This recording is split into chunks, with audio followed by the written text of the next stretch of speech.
Namaskar. Hello and welcome to P Guru's channel. I'm your host Sri Iyer. A lot happening in and around India, the politics, the shifting sands, and what have you, to get us up to date on what are all the different alignments, realignments, realignments. I can keep on going. Let's welcome our guest of the day, Shekhar Iyer ji. Shekhar ji, namaskar and welcome to P Guru's channel.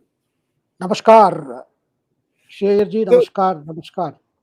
Shekhar ji, there are two things you have put: Karnataka and Maharashtra. I think there will be others also, but let us first start with the ones that you have talked about. But first of all, what is the last card that is already being played by the opposition, sir? Kind of educate us about a little bit on that one. And before all that, viewers, please like this video. Thank you so much, sir. Go ahead. Shekhar ji, finally the standoff between opposition and the government has, I would say, a politically logical end. The opposition has given a notice for moving a no confidence against the government to the Lok Sabha Speaker. So the Lok Sabha Speaker will look at the motion, and then once a no trust motion is given, the notice for a no trust motion is given, the Speaker suspends all other matters and immediately takes it up, because this is considered a top priority. This is what the opposition had wanted, that all things would be suspended and they would take up Manipur. So his government was not yielding on that. And the only way they could censure the government is to give a message with their new acronym, I.N.D.I.A and a dot. They are trying to show that India is against Modi and India has lost trust in the Prime Minister. Well, this is the last thing they had. That's the last arrow that was left with them to fire. Now, this is nothing new. In 2018, on July 21st, a similar motion was moved by the opposition. That is, every time in the penultimate year before the elections, we have seen opposition do this. But this time, it is an issue of Manipur, where both the government and the opposition are feeling exasperated by each other's behavior. So finally, we have heard just now, the breaking news is Tarun Gogoi, who is the deputy leader of the Congress in the Lok Sabha and who belongs to Assam. His father was Gaurav Gogoi. His father was That's Tarun what I was Gogoi. thinking. Tarun Gogoi is no more. Yes. Tarun Gogoi's son, Gaurav Gogoi, has given notice, and all he has to stand up. And if 50 other members, rather 49 other members, or just about 50 members, will have to second that motion, and it will be immediately taken up. Speaker will allot a time. Last debate, that is the 2018 debate, went on for 12 hours, at the end of which the Prime Minister gave a reply, and that reply was a very strong reply, though the 12-hour debate saw that drama of Rahul Gandhi getting up from his bench and walking up to Prime Minister Modi and giving a hug. If you remember that particular episode. Yes. So, 5 years ago. yes, How but time this flies. time, and this time the Rahul Gandhi is no longer member of the Lok Sabha because he was disqualified following his conviction in that defamation case. In in fact, everybody thinks the Congress stand that has taken, particularly a recalcitrant stand, has a lot to do with to the situation that Rahul Gandhi finds himself in. He's hoping for a relief when the Supreme Court takes up the matter on August 4th. But before that, we are going to see this debate. Well, this debate could be today or it could be even tomorrow, but definitely it has to be taken up in a top priority and finished. If the opposition has succeeded in giving the notice before 10 a.m., that's Wednesday, then the Speaker is bound to take it up in a top priority basis. So that's the news that's coming in. Well, the opposition hopes that all that they want to say against the Prime Minister and the government, they can say it today. And of course, they will lace it with saying that the India is against it, now that they have a new nomenclature to describe their group. So all along you will hear, India has lost confidence in you. India has, of course, this India is that acronym India. And we have already seen yesterday, Prime Minister, addressing his MPs, told them, look, by change of name, you don't change the character of the body. And he even went on to say, even East India Company had India in its name. Even the Popular Front of India has India. So this opposition trying to, using the shield of India is not going to hurt us any further. And so therefore, you're going to, sir, but a lot of things will come out, because I would say, I don't want to use the word muck, but you are going to see allegation after allegation will be made by both sides. Both sides will be trying to pin it down. This is something like, I would say, a 12-hour one-day match. No, it's not a limited overs, but it's a limited hour match. You're going to see some sixers, some fours, some somebody dropping a catch, and somebody getting hit out. I mean, a lot of things will happen, and the ammunition is dry on both sides, Shreyaji. And our viewers would really have a gala time if they watch the proceedings on their mobile or on the television sets, if they have the time and luxury.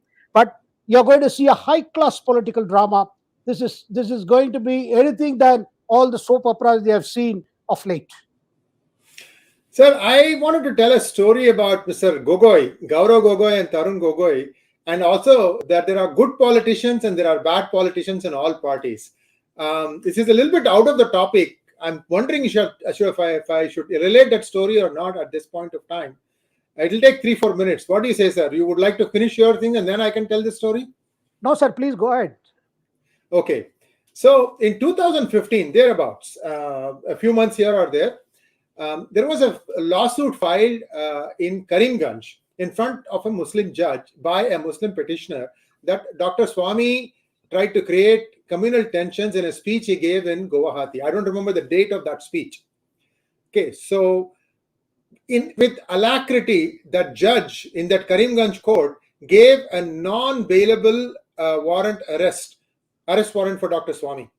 In other words, from that point forward, anybody in India could arrest him.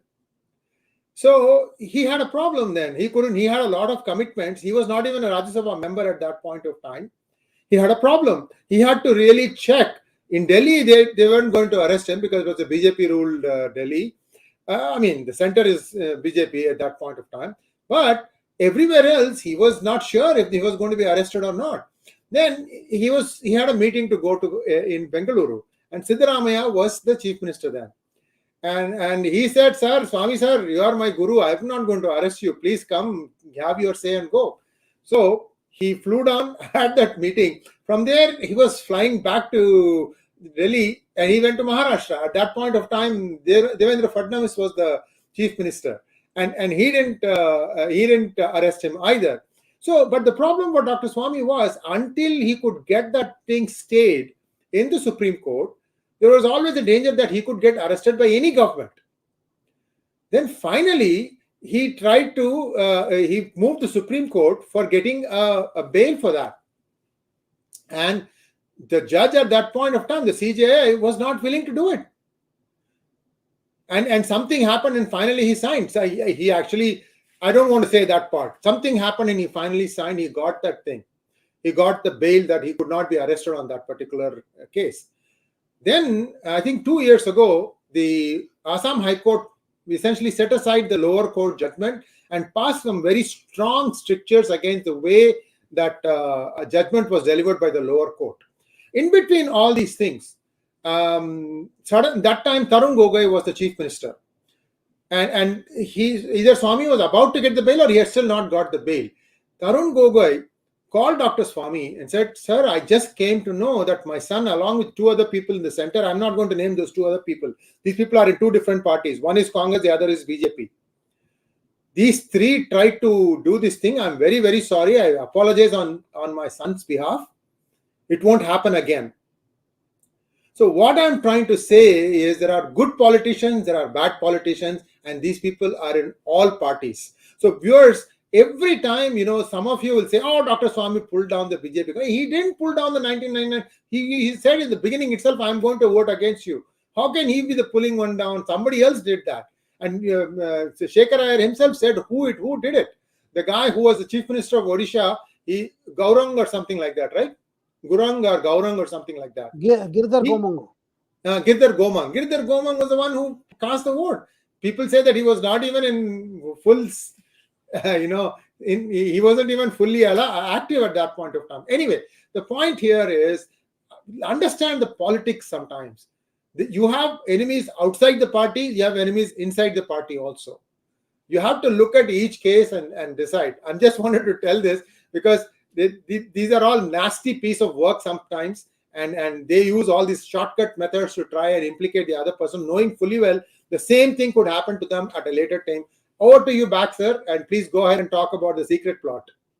Sir, Shri Iyer, I thought we need to tell the viewers more about this no confidence motion.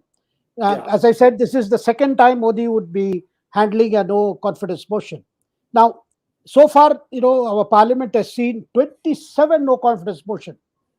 As a nation, we have seen 27. And the first one was in the August of 1963, when Acharya J.B. Kriplani moved against Jawaharlal Nehru for the 1962 war with China, for the debacle.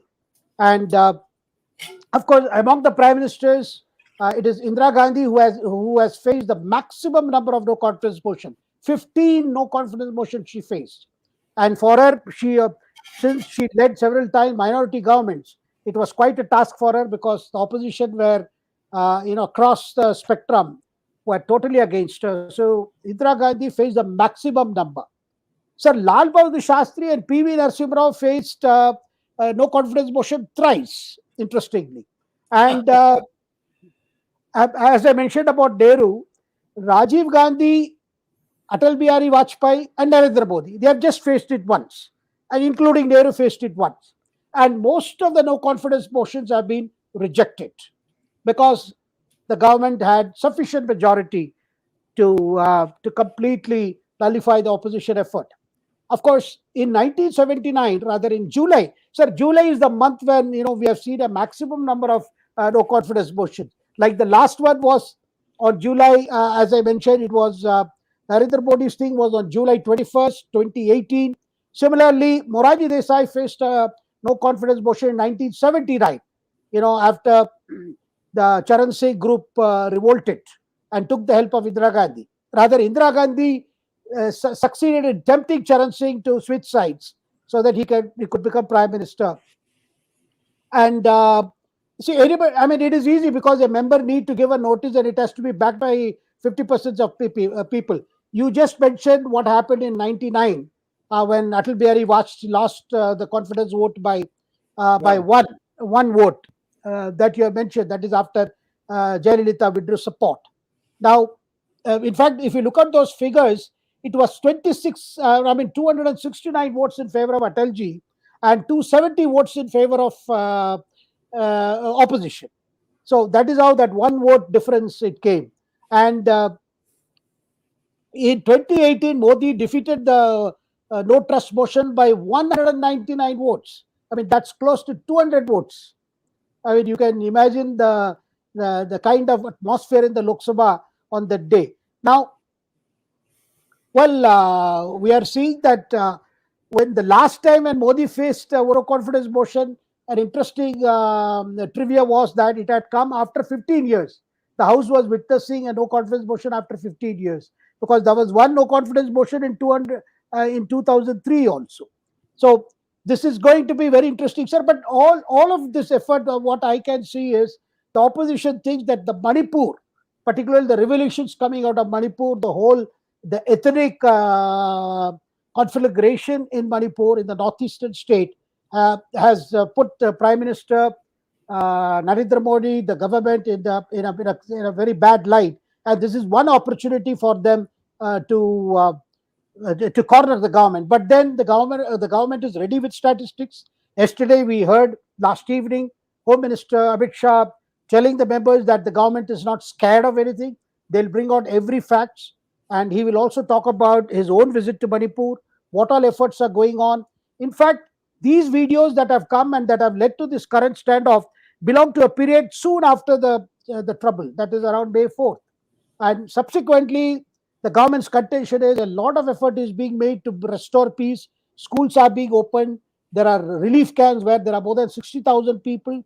They are sheltered in Imphal Valley as well as in other parts. There are relief camps going on in Mizoram too. There are relief camps going on in Assam also. So the whole idea is, of course, the government's effort is to say that, look, let's discuss this issue very in a sensitive way. Let the message go out from Parliament. But then the opposition cannot wait. There are several reasons for being angry with the government. Of course, the topmost thing would be how some of these parties, whether it is DMK or whether it is Trinamool Congress or even a section of the Nationalist Congress Party or even Shiv Sena under Uddhav Thackeray, all these parties, they are also finding that the leaders are now being accounted for by the Enforcement Directorate and CBI for their past acts. So that is, in fact, the driving force is this: the whole anger against Manipur. I mean, the Prime Minister is not so much about Manipur, but rather is about the troubles they have been facing from the investigative agencies. Shreerji. Thank you so much, sir. And now let us go to some specifics. Let's go to some specifics with regards to the two states, Karnataka and Maharashtra. Now, in Karnataka, what is the news that is coming is, and viewers, people are trying to whitewash this, and that's not true. The regional language newspapers, and I can read Kannada, and I have read it. The thing is that about 3 Muslim girls in a college who were taking secretly videos of their Hindu girls using toilets. And they said this was a prank. That is as much kashmalam as you can get in a day. Please translate. This is a Sanskrit word. Kash means cow. Malam, you all know what it means. And in English, it has had a different initials, B and S. So as much as that. And one left-leaning rag, Naxal rag, said that it was a prank. And the police also says this is what it is. You can't be taking videos for 1 year for a prank. And there is adequate amount of information now from various sources saying that these videos were shared on WhatsApp groups. And for somebody who was pointing out, why are you not acting on this? That person gets a visit from the police. What is going on in Karnataka, guys? This is the same Siddaramaiah. I just sang his praises. Same Siddaramaiah government. Sir, I can't,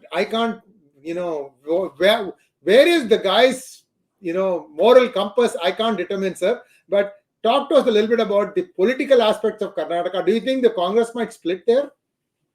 Well, sir, over a week we have been hearing that 40 MLAs of the Congress are very, very upset with their government. And of those 40, 11 Congress MLAs have written a letter to the Chief Minister seeking a meeting of the legislature party because they are upset with 20 odd ministers who they say are not listening to them, are not looking into their demands, are looking into their requests about their constituencies. I mean, it started like this. But subsequently, I have seen 1 or 2 Congress MLAs who had written those letters saying, no, we had just sought a meeting. So on 27th, that is tomorrow, they have called a meeting of the legislative party. That is, all MLAs would be coming. And Mallikarjun Kharge is also supposed to attend that meeting. This is how it started. That initially we heard these 40 MLAs may be ready to resign. But when this buzz was going on and this letter thing had started, we saw DK Shivakumar coming with a bombshell saying there is a very secret plot unfolding in faraway Singapore, where somehow all these MLAs are going to be taken there. Something is brewing. Now Singapore is always a euphemism for Kumaraswamy, HD Kumaraswamy, who son of Deva Gowda and Janata Dal secular leader, who these days is seen more in the company of Basavaraj Bombay than anyone else. So this is a euphemism for Singapore is for HD Kumaraswamy. Now, Kumaraswamy has been, as we mentioned in the last hangout, he has been carrying with him a pen drive, which he often fishes out and puts it back, saying this is all the details of how Congress leaders have fixed a rate card for different works, and they are very, very busy. Their cash counting machines are doing a fast work now, and they are even overloaded because they are entering into deals and things like that. Very wild allegations. And DK Shivakumar, incidentally, sir, has a better relation with the Gowdas than your Siddaramaiah. The Siddaramaiah is a person. Vokkaliga, right? DK, right, DK yes. is a Vokkaliga. So the Deva Gowda cannot stand Siddaramaiah, and Deva Gowda has said this Siddaramaiah government should be pulled down. Now, sir, Siddaramaiah used to be a JDS, sir. So this is all wheels within wheels. Sir, but sir, the whole thing started with, I would say, sir, Congress leader B.K. Hariprasad, who was an important functionary of the Central Congress, who is now a member of the Legislative Council. Hari Prasad was very keen on getting a berth in the state cabinet. Ministry. Yeah. Yes, state ministry, but somehow Siddaramaiah did not take him in. And that has upset, and Hari Prasad is a backward caste. So he has been very, very upset that Siddaramaiah did not take him in, though he has always been projecting himself as a loyalist of Siddaramaiah. But then Hari Prasad went about, addressed a meeting where he openly said to his party leaders that I have made several chief ministers in different states. So I know how to pull down chief ministers, which was seen as not so veiled warning to Siddaramaiah that look, I can ensure for change. Sir, this is only 2 months are left. Now, DK Shivakumar is this talk of a Singapore plot. Even surprised Siddaramaiah. He could understand it is what plot, whose plot. So when people have asked Siddaramaiah as to, is he aware of that? And the reply from Siddaramaiah was, ask DK Shivakumar. I do not know anything. And yesterday evening, we saw DK Shivakumar on television channels saying that, yes, as a Karnataka Pradesh Congress president, it is my responsibility to protect this government. I spelled a rat. That's why I have alerted all the MLAs and ministers, but I have not discussed this matter with Siddaramaiah. So the question was put, if such a serious thing was happening, why you didn't discuss with Siddaramaiah? No, I am waiting for a right time to tell him. And then we will discuss and do it. So the whole thing is, now, if Siddaramaiah wonders whether there is a plot to unseat him, I think our sympathies would be with Siddaramaiah. Whether that plot is cooking in Singapore or it is cooking in Bengaluru, but definitely, or Tumkuru, we do not know, or in Kanakapura, in the resorts of Kanakapura. But definitely what we are seeing is, already this unrest, I don't know why it has started so early. Of course, Siddaramaiah explained away the resentment among the legislators, Congress MLAs, saying that, well, this is just 2 months, they have a lot of pressure from the constituency. It will take a time for us to settle down. And he didn't seem very worried. But with so many statements coming about plots and DK Shivakumar himself, adding Nandini ghee to this whole thing, I think what you are saying Sir, is that is not Nandini ghee, sir. That is Amul ghee, sir. Achha, this is Amul ghee. Well, sir, I do not want to hurt the sentiments of people who patronize Nandini. So you can see, and of course, they would always suspect Amul ghee in such operations. So but this is a taking it's a taking something here. And sir, when constantly and of course, DK Shivakumar has been also saying that BJP and JDS are plotting together. That's why the reference to Singapore plot. Now, yesterday, the patriarch himself, that is Devagowda, he held a press conference to say, look, we are going it alone. All this talk of JDS and BJP coming together is not true. We are going it alone. He has taken a leaf out of Sharad Pawar's book. He has taken a leaf out of Sharad Pawar's book. So you can see, on the other hand, we are seeing very frequent interactions between Swamy and the BJP leaders. In fact, they have been addressing joint press conferences. Of course, the famous pen drive, which is I hope Kumaraswamy carries the same pen drive. Otherwise, people would wonder how many pen drives are there. So, I was going to have a bag full of pen drives. Go ahead, sir. So, of course, at the rate at which Kumaraswamy is claiming he's gathering evidence, there may be a bag full soon. So this is a very, very interesting thing that is unfolding. We do not know what is the reason for this and why is this disquiet. I think some of the promises have been effected. For instance, some Congress MLAs are very upset even with the promises and the manner in which it has been sought to be implemented. Whether it's a free bus ride, I am told now these days a bus ride in an ordinary bus in Karnataka can be quite an experience. It takes you back to those days when there was one bus and people had to wait for a long time in the bus stop, and the bus even attempting, almost appearing to ride on 3 wheels rather than 4 wheels. Hugely crowded, because a lot of women folk think this is the best way to take a look around from their, take a break from their homes. Dear Bengalurukers, I grew up, taking this bus number 271 from Majestic to Jalahalli. because my uncle used to work in Air Force and they were living in the Air Force quarters. That is one of the rarest buses, Shekharji. I think only one or two buses flight on that route number. That means if the bus leaves, you are guaranteed for another 1 hour, you will not get another bus. It's a long distance in those days. And I've had this three-legged buses experience.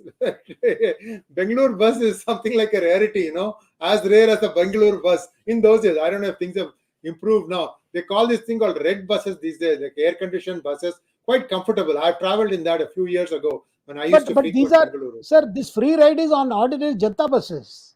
Yeah. This is not on those luxury AC buses. Yeah. I Oh, mean, that also is Nandini. That also, I thought they used to call it Volvo bus or something like that. Yeah, Volvo. But they have some other name. I think I'm not able to recall. But like in Maharashtra, they call it, sometimes they call it Shivani bus services. And I mean, it is associated with the name Shivaji, our Maratha emperor, Chhatrapati Shivaji. So Shivneri, they call it Shivneri, sir. So that's for us the name of the buses. But I hope the bus rides get more comfortable, because when we are talking of course, correct. Vajra is, the Volvo buses are called Vajra, but and so therefore this distribution of freebies itself, with riders, with requiring identification, and other thing was this free rice. Now finally it is converted into free cash, because Karnataka felt that FCI was no longer willing to sell it to them, and in the open market they didn't want to buy, and ultimately they realized people wanted money, not food grades. So it has now been turned into this pressure. So Karnataka is seeing, I think, what the anticlimax is coming too fast with that kind of a victory that the Congress had. I mean, winning 135 seats. I mean, that was a solid numbers, I would say, for the Congress.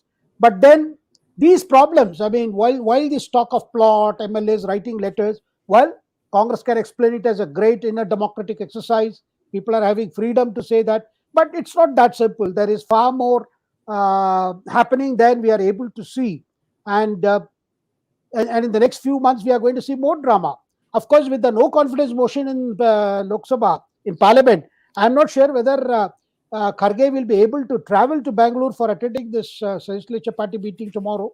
We will have to see that. And the other thing which is happening is, Shriyarji, that is in Maharashtra.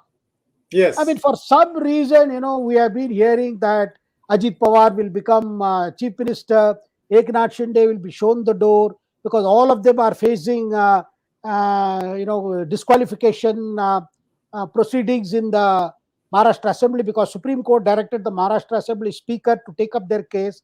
But the latest I hear is all the Shiv Sena MLAs who were served a notice by the Maharashtra Speaker to explain, how they came away, how they split, and whether they violated the 10th schedule of the Constitution, that is anti-defection law. Now, these MLAs have now sought an extension of the date. They're supposed to give it, in the next few days, but now they want a longer time to file their replies. So that is taking time. But in the meantime, the stories frequently come and again subside frequently come. That despite denials by everybody, in fact, everybody has been saying there is no question. This arrangement with 𝗤𝙧𝙤𝙪 as chief minister, two deputy chief ministers, Ajit Pawar on one side, Devendra Fadnavis, and portfolios have also been allotted. So in a sense, NCP has been satisfied. Of course, there is a rumbling in the Shiv Sena group, which is with 𝗤𝙧𝙤𝙪, but I think that is being handled. So the latest is August 10th is the date being mentioned. He will take over as chief minister. That is, Ajit Pawar will take over as chief minister. Well, this question was put to Devendra Fadnavis. He said, look, as far as I know, there is only one thing that is going to happen before August 10th. That is an expansion of the cabinet, because there are more legislators waiting for a ministerial berth. That's the only thing that can happen. There is no change. But, sir, I think particularly the Congress in Maharashtra and the Shiv Sena, Uddhav Thackeray, in fact, their leaders have been constantly giving this message, constantly predicting that this is going to fall, this is going to fall. Ajit Pawar will ultimately take over. You have had none other than Sanjay Raut claiming with full authority, look, Ajit Pawar has not gone there to become a deputy chief minister. his ambitions are sky high. He will not settle until he gets the chief minister. But I can see one thing, sir, that with the reliable information that I have, nobody is going to allow this arrangement to be disturbed at least till the Lok Sabha elections. I mean, I can't see a situation because Eknath Shinde has been taken into confidence. This is what I hear, has been taken into confidence at the highest level in the BJP because he had gone along with Devendra Fadnavis to New Delhi, where before even the idea of allowing Ajit Pawar to come over to this side, it was completely in consultation with Eknath Shinde. I don't think Devendra Fadnavis would have surprised or thrown a surprise like this because of the because some element of political trust would have worked in bringing this kind of a combination. And I don't think the BJP would like to anyway humiliate Eknath Shinde because it is Eknath Shinde who came over. And the other day we saw when the NDA meeting took place in Delhi, Eknath Shinde was with the Prime Minister. He was among the leaders who spoke at the NDA meeting. And even Ajit Pawar was present. So I can't see any big change. And yesterday, sir, in Mumbai, Madan Das Devi, a leading RSS functionary, who was a go-between the RSS and the Atalji's government, and he was the general secretary, who was in touch with both the government and the RSS, and those were very, very difficult times. I am mentioning Madan Das Devi with a particular reason. Now, Madan Das Devi ji, yesterday in Mumbai, we saw several leaders coming, including RSS, Sarsang Chalak Mohan Bhagwat was there, the BJP president JP Nadda, Home Minister Amit Shah, and then you had also Eknath Shinde, the Chief Minister of Maharashtra, the Deputy Chief Minister Ajit Pawar was also present. So what I'm saying is now, of course, Madan Das Devi ji is highly venerated Sangh leader, and he faced a big challenge between 98 and 2004 because he was the coordinator between Sangh and Atalji himself, the Prime Minister, Adwani ji, because those were very difficult moments. This was the first time Vajpayee ji was heading a coalition and they had voluntarily agreed to give up their core ideologies, including Article 370, Uniform Civil Code, Ram Temple. These were all put in the back burner for the sake of National Democratic Alliance government. So you had Madan Das Devi ji frequently, and when the first reforms were brought in the insurance sector, RSS were dead opposed. You had RSS leaders, then you had K. Sudarshan ji. K. Sudarshan was RSS Chalak. They were not very happy with, and even BJP was headed by Kushabha Thakre. Even he was not happy with this reforms in the insurance sector. So that is a time, I'm talking of 98. And that is a time when it required a lot of balancing. And Madan Das Devi ji, though being a veteran RSS leader, he could understand the demands of time, and he used to carry back messages from the Prime Minister to the RSS leaders, again from RSS leaders. So several interactions used to take place. There used to be frequent meetings. So I'm mentioning all this to show two things. One, this is the kind of challenges a coalition faces. And today we are going to see a no confidence motion being moved by opposition under the banner of India against the Prime Minister. On the other hand, NDA has seen several ups and downs. Now, this is not a no confidence motion that will get defeated, like the last one was not. So one can see that there will, but the debate will throw up very interesting, I would say, a discourse and a narrative that will set the mood for the Lok Sabha elections. We have already seen Prime Minister's address to the NDA the other day, where several points came up. This is going to be much more where Prime Minister is always on the front, sir. He is not going to take this,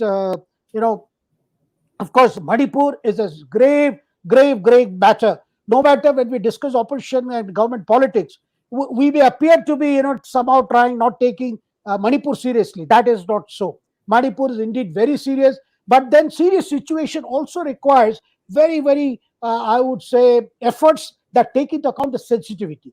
And you and I and our viewers also have a role that we also appreciate the situations and the background that led to that kind of conflagration, and how peace is sought to be brought back with the effort by the security forces to see that human lives are not lost. So this is a kind of scenario that is under which we are going to see high decibel politics and polemics in parliament. Thank you, sir. And one curiosity question, since you knew both Vajpayee ji and L.K. Advani ji, at some point of time between 99 and 2004, they stopped talking to one another. There's one long video of Arun Shourie where they were going to fly down to, I think, Goa, and they were going to discuss whether Modi should be asked to step down or not. And Shourie is there, Shourie is there, Vajpayee is there, and Advani is there. And the two were not willing to talk to each other. Both were taking up papers and reading. And Arun Shourie grabbed the papers and said, "You two decide what you want to do." How bad did things get, sir? Well, sir, the relationship between Advani ji and Vajpayee ji, it has been one of the most enigmatic of relationships that I have ever seen, and I have been witness to several of their personal interactions and the going-ons between the two leaders. Sir, of course, Gujarat, the crisis, the Gujarat violence, and the Vajpayee's initial desire that Modi should step down. I think subsequently also, Vajpayee was not very happy with Modi, but then one can say one can say, with at least I can say from my own personal experience that I have seen during this course of events, sir, there was always some kind of, despite the differences on many issues, there were also a lot of agreements between them, and that agreement would be like this: there were certain issues which Vajpayee would leave it to Advani ji. There were some issues which Advani ji would leave it to Vajpayee. Because I remember what would happen is, if there are complicated political matters in which Vajpayee felt that Advani had a particular point of view, he would tell the party leaders, "आप Advani ji se पूछ लीजिए." Similarly, ask Advani ji, which means let the Advani take the final call. Similarly, there were occasions where Advani ji knew intuitively what the Vajpayee wanted in a particular situation or what he thought.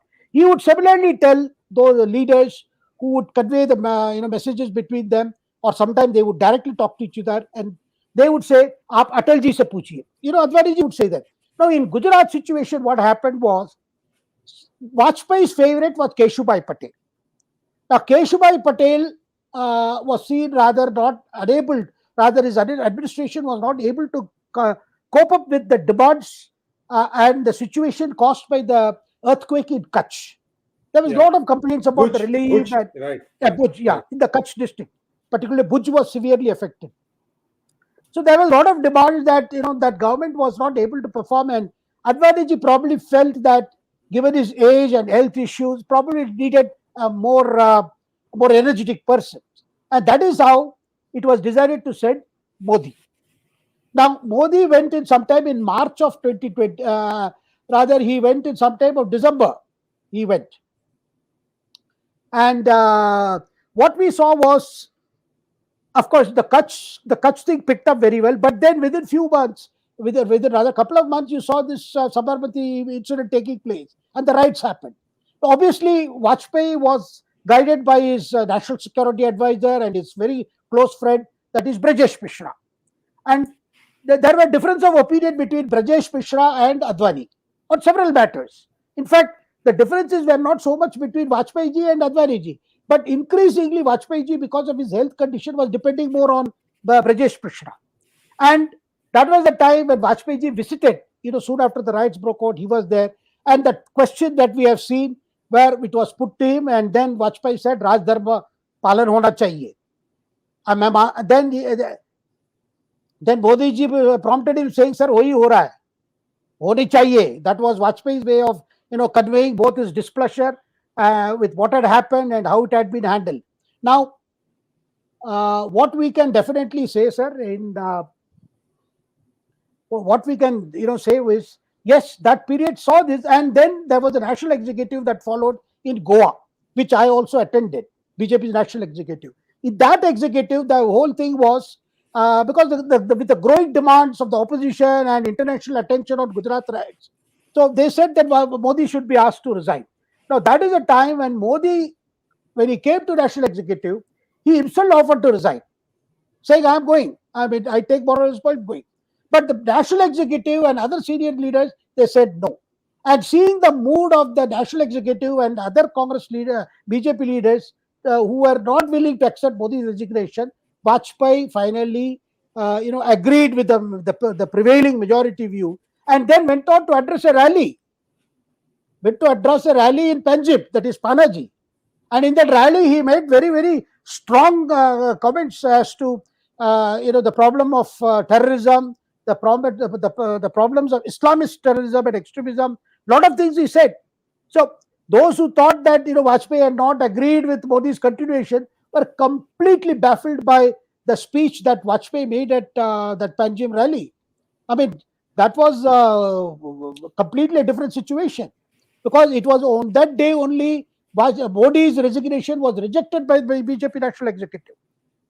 Well, the buzz was probably Modi supporters thought of this plan, and Modi himself came and announced his resignation at the National Executive.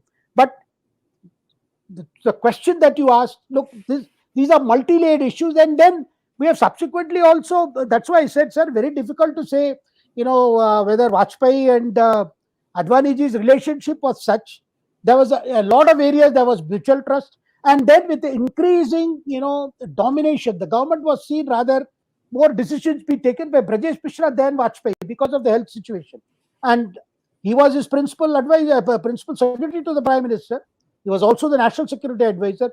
So Brajesh Mishra's clout and the fact that he was seen as more soft, sir. For instance, the Bofors file, when the single judge, closed down that case, Bofors saying that there was no evidence against Rajiv Gandhi. The file in February of 2004, it was the George Fernandez as defense minister sent the file after it was vetted by the law ministry that we should appeal against that single judge. It was sent to Vajpayee's home, that is Racecourse Road. Today it is called the Lok Kalyan Marg. Now, the file never came back, and then you had Lok Sabha elections announced. So you can understand the feeling that probably Brajesh Mishra ensured Vajpayee was soft on the Congress. So some people say that Brajesh Mishra was a congressman. Well, his father was a very famous Congress leader and of Madhya Pradesh. So no doubt about. I mean, but then Vajpayee fully trusted Brajesh Mishra, and this friction between Brajesh Mishra and Advaniji is what led to the demand from a section of the BJP, rather a large section of the BJP, that he should be elevated as a deputy prime minister. And that's how he was elevated as deputy prime minister, which RSS also agreed. So these are some of the interesting, I would say, highlights of that period. Now, so coming to today, sir, today, what we are going to see is this thing that people are they compare Vajpayee and Modi ji. They compare how, as a prime minister, Vajpayee operated and how, as a prime minister, Modi has been functioning. Well, these two are different personalities, belong to different times and face different challenges. Vajpayee was heading a coalition government, which had, to begin with, Vajpayee had seen those 13-day government office in 96, where he could not get extra support for his government survival. So after 13 days, he had to resign. Now, in 98, when NDA came, they had openly given up all these core issues. Now, today, Modi ji is heading a government that has full majority, and for the second time, and it is going to the people for a third mandate and a larger mandate. Now, all these issues we'll have to, bear in mind when we analyze how Vajpayee had to function and how today, why Modi ji is doing what he does, and why his government looks more strong and more aggressive, more forceful in its intentions. Sir, one last thought on this. The way L.K. Adwani was introduced to Vajpayee was, Vajpayee used to write all these Hindi speeches, and he needed someone to translate them into English. And it was the first task that was given to L.K. Adwani. So Vajpayee always looked at him as if he was some sort of a glorified stenographer. I'm very brutal in my wording here because that's what I read in an article. He could never, never concede that perhaps Adwani was the real leader in BJP, because if he had not done that Rath Yatra, right? I mean, BJP would still be in another fringe party in some small pockets of influence. There was an awakening of Hindutva that happened.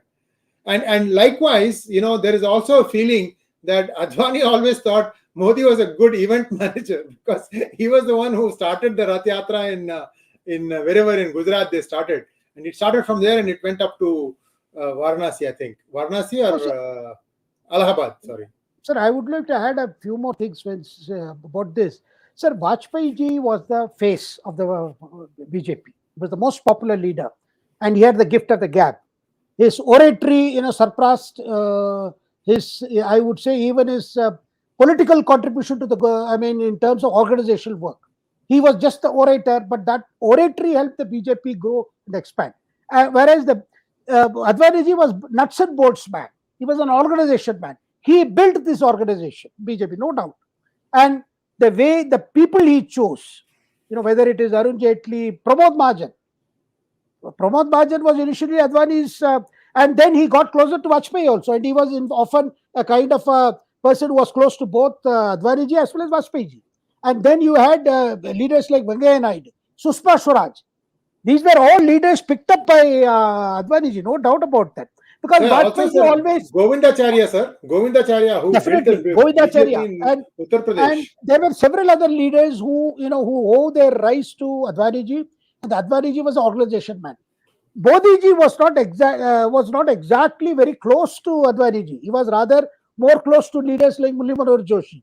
But then the 2002 riots completely changed, and the assignment that he got in Gujarat, and how he built his own image in Gujarat as a chief minister of Gujarat, and all those 13 years, lot of relationship, have undergone change since then. So Advani ji was organization man. Of course, it is Rath Yatra which pushed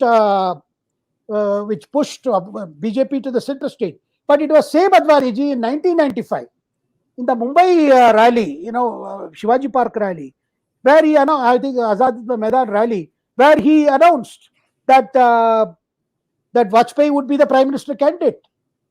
He himself announced in 96. I mean, for the 96 election.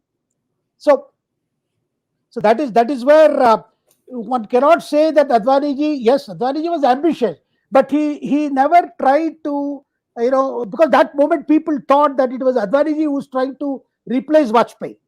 And Vajpayee was probably sulking. Vajpayee was given to such moods where he always felt that Advani ji would overtake him. But then we also saw, I would say at that point of time, magnanimity you call it, or some people may think it a tactical move, that he declared Vajpayee as the prime ministerial candidate. Whereas the cadre, a lot of people in the cadre who were enthused by his Rath Yatra and his arrest and subsequent developments felt that it should have been Advani who should have been projected. But then Advani felt Vajpayee being a senior, Vajpayee being the face of the people, and Vajpayee enjoying popularity, it should be Vajpayee.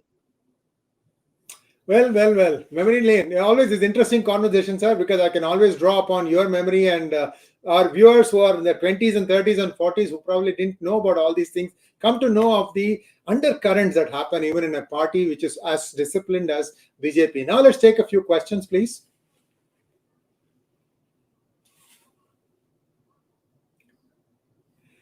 Destiny's Child wants to know, INC is using Manipur crisis and middle class price rise issues very deeply into the rural India, whereas BJP has no idea on their poll strategy for all upcoming polls. Your views, please. Well, the BJP thinks Congress is just using Manipur. I mean, they are just using Manipur because they don't have any other issue to, pin down the government. So therefore, they are using Manipur.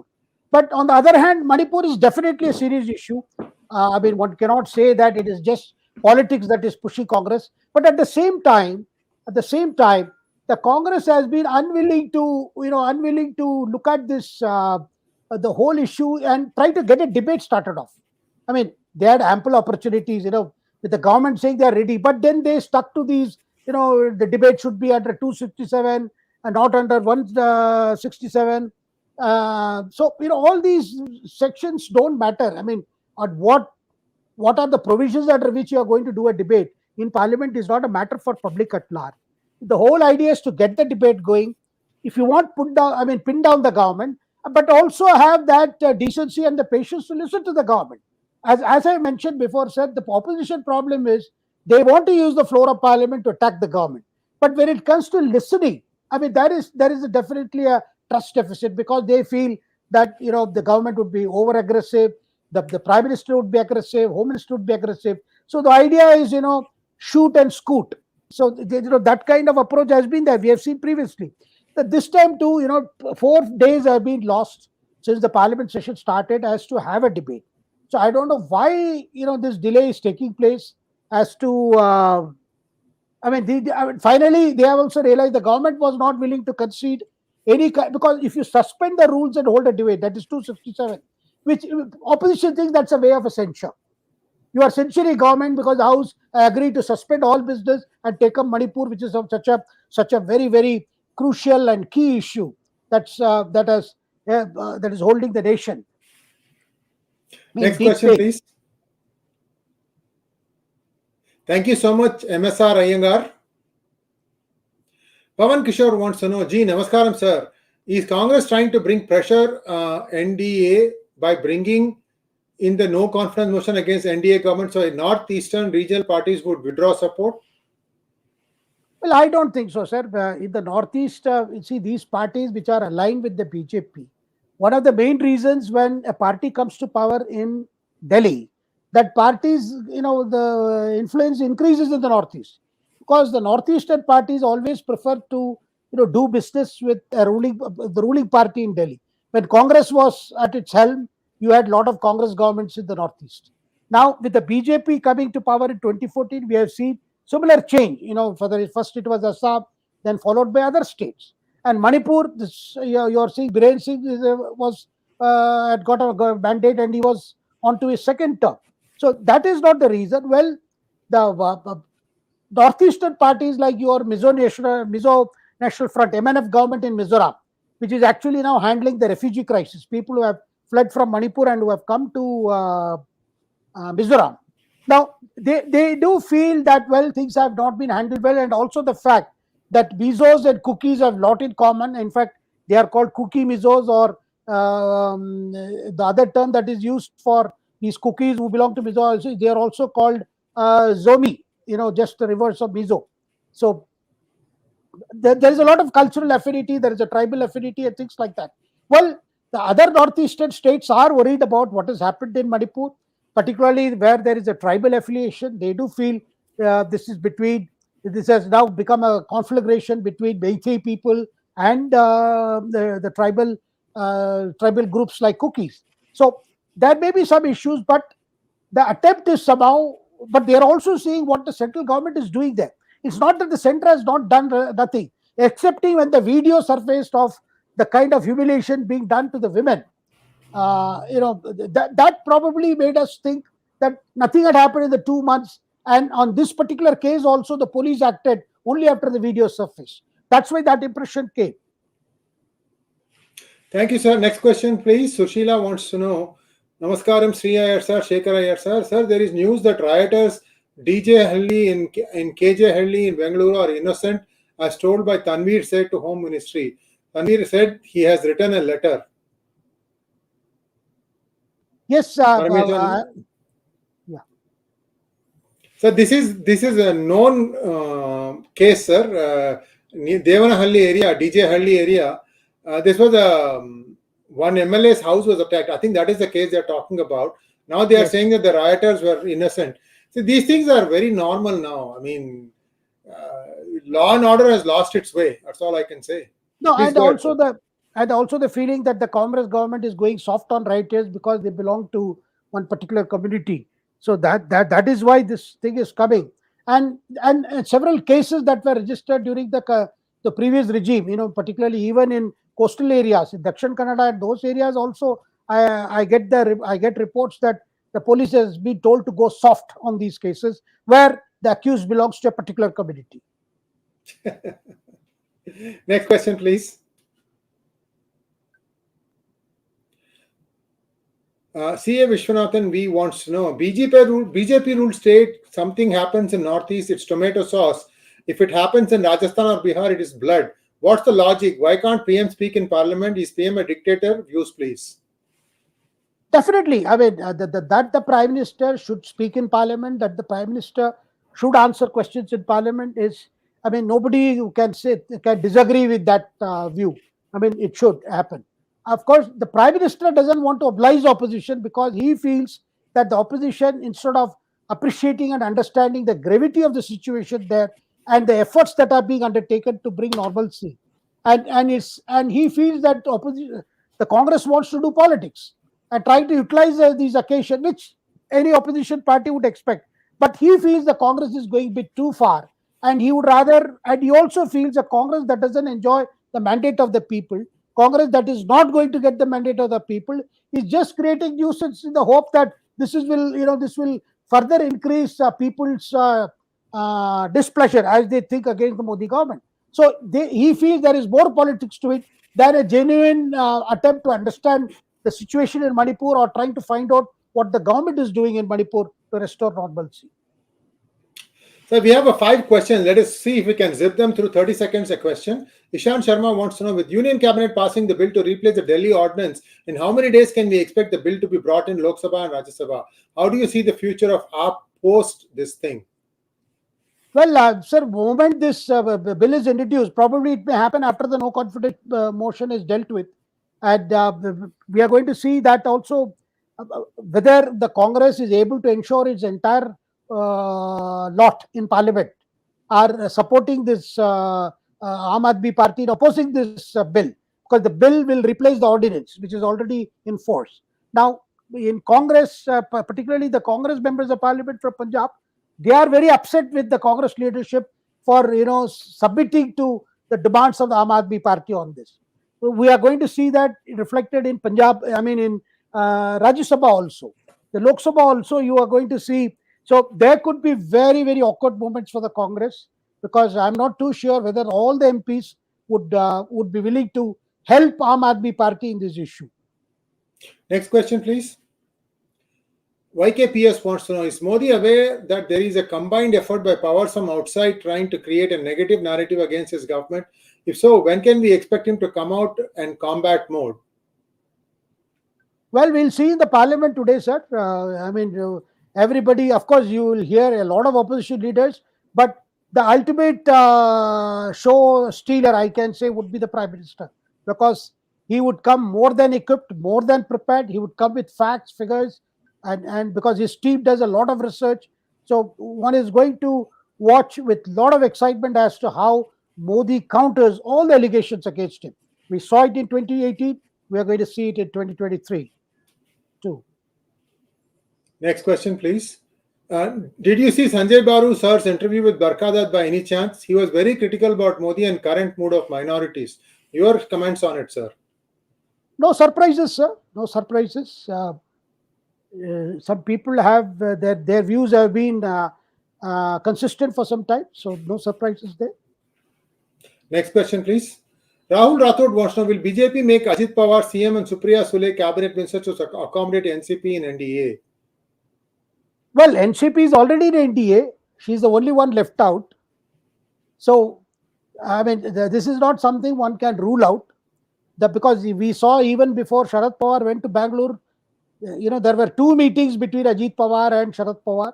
Then all the NCP leaders also went to Sharad Pawar to tell him to support that decision and to see that the NCP is not split. And Sharad Pawar, didn't say anything much. But then you do not know, Sharad Pawar is always that big cat on the wall. So anything can happen.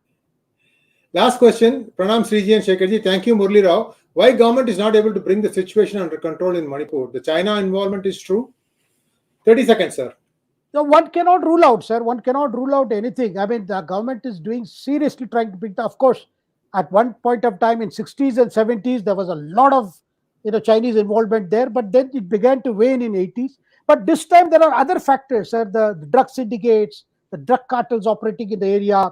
Then you have these outsiders coming with the militants operating from Myanmar.